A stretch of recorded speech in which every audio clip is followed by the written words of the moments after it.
Hello dear students, welcome back to your own channel change makers institute. तो आज हम पढ़ेंगे कोऑर्डिनेट ज्योमेट्री। तो कोऑर्डिनेट ज्योमेट्री आज हम स्टार्ट करेंगे, पॉइंट प्लेसिंग सीखेंगे। ठीक है, इसके बाद हम डिस्टेंस फॉर्मूला, सेक्शन फॉर्मूला से होते होते स्ट्रेट लाइन तक पहुंचेंगे 11th क्लास का जो टॉपिक है। ठीक है, तो इसमें हमारी सीरीज होगी 2 या 3 लेक्चर्स की। ठीक है, तो पेशेंसली हमने पढ़ना है और कॉन्सेप्ट्स को बहुत अच्छे से सीखना है। ठीक है, तो हमारा टॉपिक है कोऑर्डिनेट ज्योमेट्री।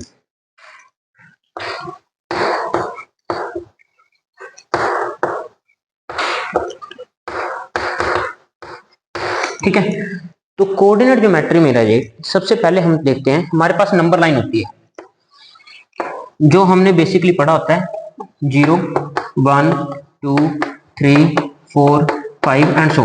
ठीक है, इसी तरह से -1 -2 -3 -4 एंड सो।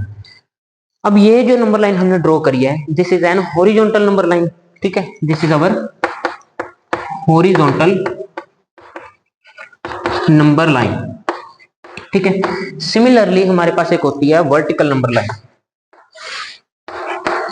0 1 2 3 4 5। ठीक है, -1 -2 एंड सो ऑन। इस तरह -3 आ जाएगा। ठीक है, एंड सो ऑन। ठीक है, तो ये हमारी कौन सी नंबर लाइन है? This is our vertical number line. ठीक है, this is horizontal vertical line, horizontal number line and this is vertical number line. तो ये दोनों नंबर लाइंस को जब हम ज्वाइन कर देते हैं और ये इंटरसेक्ट कर जाते हैं एक दूसरे को 0 पे। अब 0 पॉइंट इसका और 0 पॉइंट इसका, जब इन दोनों को हम मैच कर देंगे तो हमारे पास जो नंबर लाइन है वो कुछ इस तरह से दिखेगी।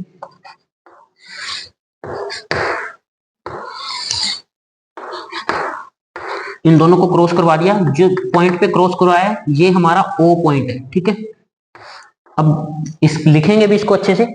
यहाँ पे 1 2 3 4 5 यही वाला सेम। ठीक है, यहाँ पे -1 -2 -3 -4।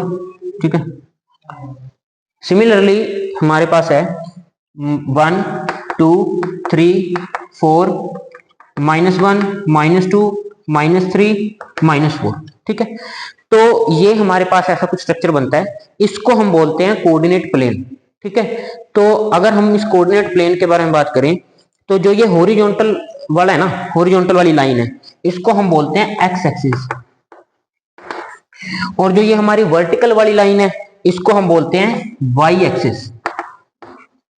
ठीक है, तो अब अगर ये कोई एक प्लेन फिगर होती, उसको अगर हम ये दोनों लाइंस ड्रॉ करते तो ये 4 पार्ट्स में डिवाइड कर दिया, 1 2 3 4। तो जो इन 4 पार्ट्स को हमने डिवाइड करा ना, इन पार्ट्स को हम क्या बोलेंगे? क्वाड्रेंट्स। तो 1 2 3 एंड 4। ठीक है, so these are known as quadrants. क्या बोलते हैं इनको? क्वाड्रेंट्स बोलते हैं। ठीक है, तो क्वाड्रेंट्स क्या होते हैं? when the coordinate axis intersect each other, then the plane is divided into 4 parts and that 4 parts are known as quadrants। ठीक है, तो उन 4 parts को हम क्या बोल देते हैं? क्वाड्रेंट्स बोल देते हैं। ठीक है, तो अब ये जब इंटरसेक्ट करती है ना, तो ये इंटरसेक्ट करती है इस O पॉइंट पे। ठीक है, अब इस O पॉइंट को हम क्या बोलते हैं? जो ये हमारा इंटरसेक्शन वाला पॉइंट है इसको क्या बोलते हैं? ओरिजिन। ठीक है, इसको हम क्या बोल देते हैं? ओरिजिन बोल देते हैं। ठीक है, तो ये हमारा ओरिजिन हो गया। ये जो हमारी हॉरिजॉन्टल लाइन है ये एक्स एक्सिस होगी, जो ये वर्टिकल लाइन है ये हमारी वाई एक्सिस। ठीक है, और इन दोनों के कट इंटरसेक्ट होने के बाद जो प्लेन हमारा 4 पार्ट्स में डिवाइड हुआ है इसको हम क्या बोल देते हैं? Coordinate plane. और जो ये पार्ट्स हैं 4, तो ये हमारे क्या हो जाते हैं? क्वाड्रेंट्स हो जाते हैं। ठीक है, तो अब हम पॉइंट प्लेसिंग सीखेंगे इसमें कि पॉइंट प्लेसिंग किस तरह से की जाती है। ठीक है, तो पॉइंट प्लेसिंग सीखने के लिए हम कोऑर्डिनेट प्लेन को थोड़ा सा बड़ा बनाते हैं। ठीक है, और इसमें सीखेंगे कि पॉइंट्स को किस तरह से लिखा जाता है।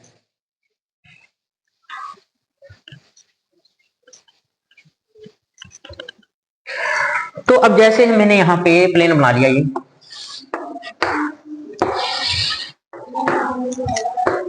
ठीक है, तो यहाँ पे हमारे पास 1 2 3 4 5 -1 -2 -3 -4 -5 1 2 3 4 5 -1, -2, -3, -4, -5। ठीक है, तो ये हमारा कोऑर्डिनेट प्लेन है। अभी हमने सीखा इसको, ये हमारी लाइन है एक्स एक्सिस और ये हमारी लाइन है वाई एक्सिस। ठीक है, तो और ये जो हमारा पॉइंट है ये है O point, that is origin. ठीक है, तो हमने ना कहीं पे भी एक पॉइंट लगा दिया। ठीक है, तो जैसे हमने यहाँ पे पॉइंट लगाया एक ये। ठीक है, तो अब हमने ये सीखना है कि हम इस पॉइंट के जो डायमेंशन है ना उसको किस तरह से लिखेंगे। ठीक है, तो अब यहाँ पे हमारे पास आते हैं टू कैसे, इस तरह से हम पॉइंट्स को मेंशन करते हैं। जो हमारा जो फर्स्ट पॉइंट होगा वो तो हम लिखेंगे एक्स एक्सिस वाला, और जो सेकंड पॉइंट होगा वो हम लिखेंगे वाई एक्सिस वाला। ठीक है, तो यहाँ पे देखो ये जो पॉइंट है अगर हम इसको देखें एक्स एक्सिस के ऊपर, एक्स एक्सिस के ऊपर देखो इसको, अगर हम इधर लेके आए तो ये 2 पॉइंट है ना, एक्स एक्सिस के ऊपर 2 पे है ये, तो यानी कि यहाँ पे जो पॉइंट आएगा दैट इज 2। अब ये वाई एक्सिस पे देखो, जब हम वाई एक्सिस के ऊपर देखेंगे तो ये पॉइंट है 3, तो यानी कि यहाँ पे जो वाई एक्सिस का पॉइंट होगा 3। तो इस तरह से जो पॉइंट है उसकी प्लेसिंग होती है। तो दिस इज अवर 2,3 पॉइंट। ठीक है, इसी तरह से हम और पॉइंट भी लिख सकते हैं, जैसे हमने यहाँ पे कोई पॉइंट लगा दिया, यहाँ पे लगाया कोई पॉइंट, मान लो यहाँ पे। ठीक है, अब यहीं पे लिख देता हूं मैं इस पॉइंट को। तो ये तो हमारा फॉर्मेट है। अब हम एक्स एक्सिस पे देखते हैं ये पॉइंट कहाँ पे है। देखो एक्स एक्सिस ये वाली लाइन है। अब यहां से एक स्ट्रेट लाइन ड्रॉ कर दो ऐसे, इस तरह से स्ट्रेट लाइन ड्रॉ करेंगे तो ये हमारा -3 पॉइंट में से जाएगा। तो यानी कि सबसे पहला पॉइंट हम यहाँ पे क्या लिखेंगे, -3 लिखेंगे। इसके बाद जब हम यहाँ पे स्ट्रेट लाइन ड्रॉ करेंगे इस तरह से, तो देखो क्या ये अप्रोक्सीमेटली -4 में से पास नहीं हो रहा। ठीक है, तो ये -4 में से पास हो रहा है, तो यानी कि ये वाला पॉइंट क्या हो जाएगा हमारा, -4 आ जाएगा। ठीक है, तो आई थिंक ये सभी को समझ में आ गया होगा। ठीक है, कि पॉइंट प्लेसिंग किस तरह से होती है। फर्स्टली हम ये पॉइंट्स को चेक करेंगे कि एक्स एक्सिस पे कहां पे आ रहा है, कहीं पे भी हो सकता है पॉइंट। ठीक है, जनरली जैसे अब यहाँ पे हमारे पास पॉइंट यहाँ पे आ गया। ठीक है, तो अब देखो इसको, अब इस तरह से लाइन ड्रॉ करो। अब जब इस तरह से लाइन ड्रॉ करेंगे तो ये एक्स एक्सिस को 3 पे कट करेगी ना। सिमिलरली जब हम इसको इस तरह से लाइन ड्रॉ करेंगे तो ये हमारी किस में से पास करेगी, -2 में से। तो -2 वाई एक्सिस का पॉइंट है, ये वाई वाली लाइन है। ठीक है, तो ये पास कर जाएगा किसमें से, -2 में से। तो यानी कि हमारा पॉइंट क्या हो गया, 3, -2। तो आई थिंक सभी को पॉइंट प्लेसिंग करनी आगे होगी कि पॉइंट को किस तरह से प्लेस करना है। ठीक है, तो पॉइंट प्लेसिंग करने के बाद हमारा नेक्स्ट टॉपिक है, तो पॉइंट प्लेसिंग हमने सीख लिया अच्छे से। तो पॉइंट प्लेसिंग करने के बाद हम नेक्स्ट हमारे पॉइंट के ऊपर मूव करते हैं।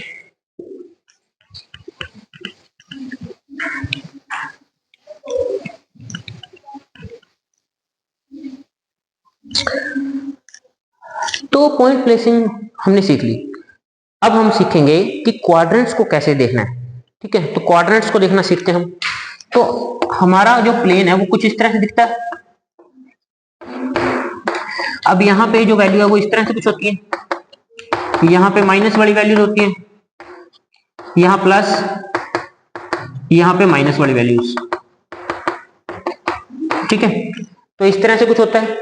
तो अब इसमें हमने क्वाड्रेंट्स देखने, हमने अभी देखा था कि ये फर्स्ट क्वाड्रेंट है, ये सेकंड, ये थर्ड और ये फोर्थ। ठीक है, तो अब इसमें देखो, जब हम यहाँ पे बात करें इस वाले पार्ट में, जहां पे हम कहीं पे भी कोई पॉइंट लगा दें वो पॉइंट एक्स की भी पॉजिटिव वैल्यू देगा और वाई की भी पॉजिटिव वैल्यू देगा। तो यानी कि यहाँ दोनों की दोनों वैल्यूज क्या है, प्लस वाली है। सिमिलरली यहाँ पे अगर हम देखें तो अगर हमने यहाँ पे कहीं पे भी पॉइंट लगा दिया इसमें, तो वो x को माइनस वाले पे कट करेगा, यानी कि x की वैल्यू नेगेटिव आएगी। लेकिन जो y की वैल्यू है वो तो हमेशा यहाँ पॉजिटिव रहेगी ना इसमें, तो ये हो गया माइनस प्लस। अब यहाँ पे देखो, अगर हम यहाँ इसके बीच में कहीं पे भी कोई पॉइंट लगाएं, x की वैल्यू भी नेगेटिव, y की वैल्यू भी नेगेटिव, तो यहाँ पे दोनों के दोनों नेगेटिव। अब अगर पॉइंट यहाँ कहीं भी लगा दे, जैसे यहाँ पे लगा दिया, तो यहाँ से हम जो y की x की वैल्यू देखेंगे वो तो पॉजिटिव रहेगी, तो यानी कि x की वैल्यू पॉजिटिव, लेकिन जो y की वैल्यू आएगी वो हमारी क्या आ जाएगी, नेगेटिव। तो यानी कि जो हमारा क्वाड्रेंट है ना वो इस तरह से कुछ है कि जो फर्स्ट क्वाड्रेंट है वो प्लस प्लस, जो हमारा सेकंड क्वाड्रेंट है वो हमारा माइनस प्लस, जो हमारा थर्ड क्वाड्रेंट है this is our minus minus, and this the fourth quadrant is plus minus. ठीक है, तो अब इस क्वाड्रेंट से हमने क्या लेना है, क्वाड्रेंट से हमने लेना है, कई बार पॉइंट्स पूछता है हमसे और पॉइंट्स के बारे में हमने बताना होता है कि ये पॉइंट कौन से क्वाड्रेंट में आता है। फॉर एग्जांपल हमने यहां पे लिखा 2,3, ठीक है, हमने यहां पे लिखा -7,4, -2, -3, -7, -3, -2, 3, -2। अब इन सभी को हमने बताना है भी कौन से क्वाड्रेंट में होंगे।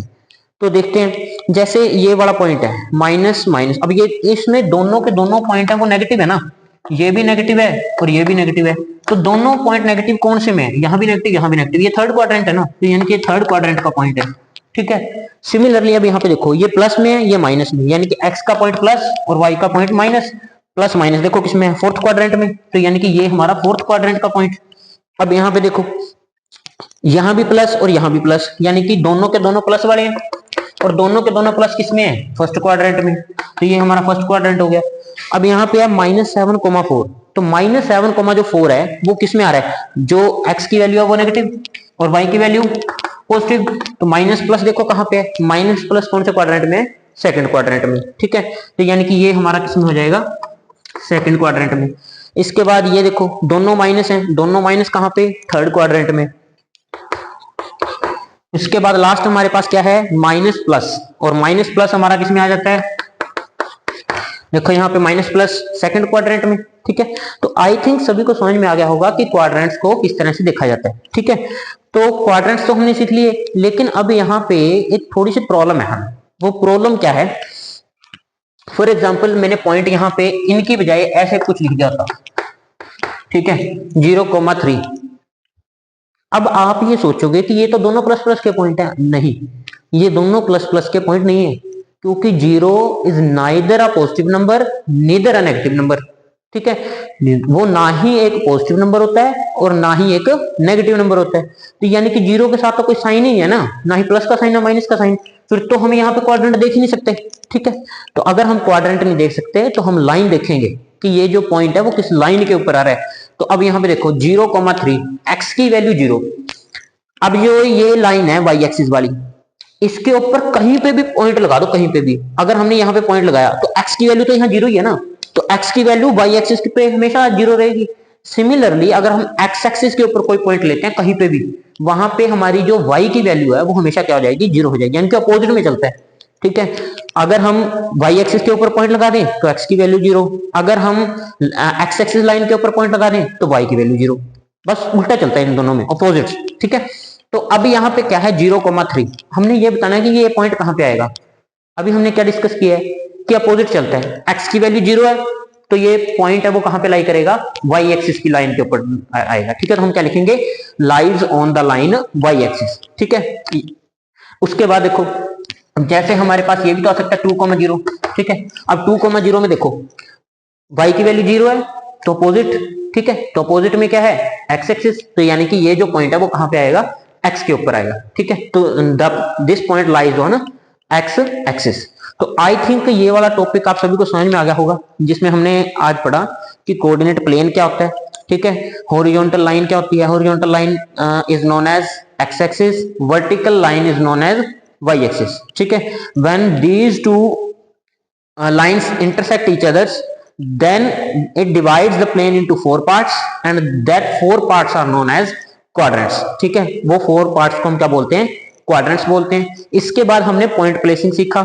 ठीक है, पॉइंट प्लेस करना सीखा भी हमने, पॉइंट्स को कैसे प्लेस कर सकते हैं। सबसे पहले हम x एक्सिस के ऊपर पॉइंट देखेंगे, उसके बाद y एक्सिस के ऊपर पॉइंट देखेंगे, उन दोनों का इंटरसेक्शन जो आ रहा होगा, कहीं पे भी आ रहा होगा, वो पॉइंट हमारा क्या हो जाएगा, जहां पे पॉइंट प्लेस करना है हमने। ठीक है, तो अब हम इसमें एक छोटी बात सीखते हैं। तो जैसे हमने यहाँ पे कोई भी पॉइंट लिखा था, जैसे ये -7,4 लिखा। ठीक है, तो -7,4 में जो x एक्सिस का पॉइंट होता है ये, इसको हम बोलते हैं एब्सिस्सा। एब्सिस्सा स्पेलिंग देख लेना इसकी, मेरे को स्पेलिंग अच्छे से ध्यान में नहीं है, ऐसे कुछ होती है। ठीक है, तो एब्सिस्सा ये सिमिलरली ये जो है इसको हम क्या बोलते हैं, ऑर्डिनेट।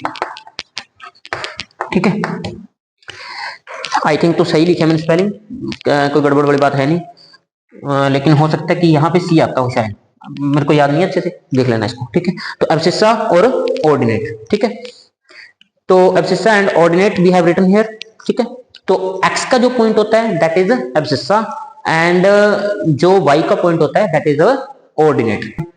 कल हम पढ़ेंगे डिस्टेंस फॉर्मूला। ठीक है, डिस्टेंस फॉर्मूला पढ़ेंगे, फिर हम सेक्शन फॉर्मूला पढ़ेंगे, कोलिनियर पॉइंट्स के बारे में पढ़ेंगे, ठीक है।